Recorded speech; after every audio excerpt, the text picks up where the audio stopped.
जय सीताराम दोस्तों। जैसा कि आप सभी जानते हैं कि अभी एक घटना हुई है इटावा में। एक यादव कथा का वाचन कर रहे थे, उनसे उनकी जात के बारे में पूछा गया और वो आसानी से अपनी असल जात यादव बताएं तो उनके साथ मारपीट हुआ। उसके संदर्भ में मेरे साथ यादव सिंह चंदेल हैं, इनसे कुछ वार्ता करेंगे। और ये भी एक क्षत्रिय धर्म से आते हैं। इनका क्या विचार है, क्या एक ब्राह्मण ही कथा का वाचन कर सकता है, अन्य कोई जात का नहीं? चलिए कुछ जानते हैं इनसे।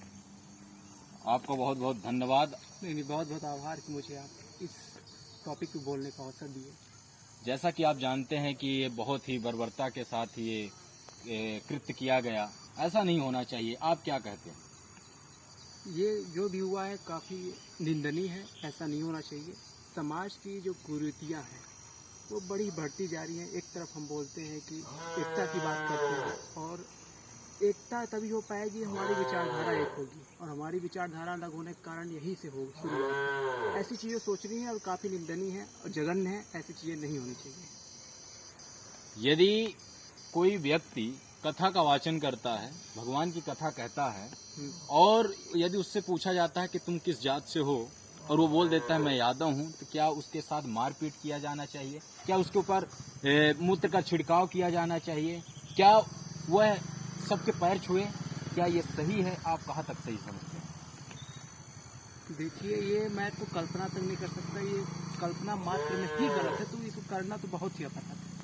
रही बात जहाँ तक किसी को जात पूछ के कि आप कथा नहीं सुना सकते, देखिए चीज़ें बदल चुकी हैं। हमारा संविधान सबको अधिकार देता है, और ये भी कहा गया है कलयुग में सभी लोग धर्म का प्रचार कर सकते हैं, प्रभु का नाम ले सकते हैं। तो ये चीज़ें होना बहुत ही गलत है। और रही बात कि आप किसी जात विशेष पूछ के आप ये नहीं कर सकते। कौन होता है कोई रोकने वाला? जो रोक रहा है क्या योग्य है वो चीज़ें करने के लिए? ये काफ़ी समाज सोचना विषय है। जहाँ बात आती है हिंदू एकता की बात, हिंदू नवजागरण की बात, तो पंडित धीरेन्द्र कृष्ण का नाम सर्वोपरि आता है। और वो हमेशा ही एक मांग करते आए हैं, हिंदू राष्ट्र, जाति पात की करो विदाई, हम सब हैं भाई भाई। क्या आप समझते हैं कि यदि ऐसा ही चलता रहेगा तो क्या हमारा जो हिंदू राष्ट्र का सपना है वो पूर्ण होगा? क्या यही बाधा है? ये बाधा आगे चल के बहुत बड़ी बाधा होने वाली है। इसमें आप क्या कहना चाहते हैं? आपका सवाल था कि हमारे जो बागेश्वर धाम सरकार है वो हिंदू एकता की बात करते हैं और पद यात्रा भी निकालते हैं काफ़ी कुछ। क्यों पद यात्रा निकाला? क्योंकि हिंदू एकता में सबसे बड़ा इसमें की समस्या क्या आ रही है? भेदभाव। भेदभाव क्यों हो रहा है? जैसे इन केसों के कारण अभी जो केस हैं, इससे पहले कुछ और केस हुए थे।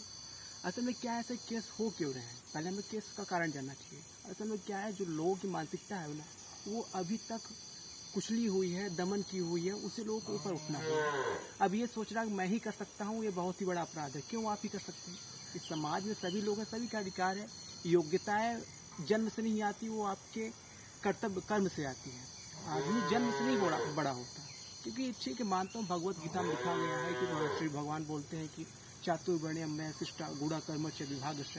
ठीक है कि चातुर्वर्ण उनकी सृष्टि है, गुणों के आधार पर विभाग्य है, लेकिन गुण के आधार पे है ना। अब आपका गुण है निष्ठा वाला, तो फिर आप वही कहलाओगे, चाहे आप जन्म से कुछ भी हो। इसलिए देखिए, जन्म विशेष कुछ नहीं, आदमी मेन जो होता है वो अपने कर्म से होता है।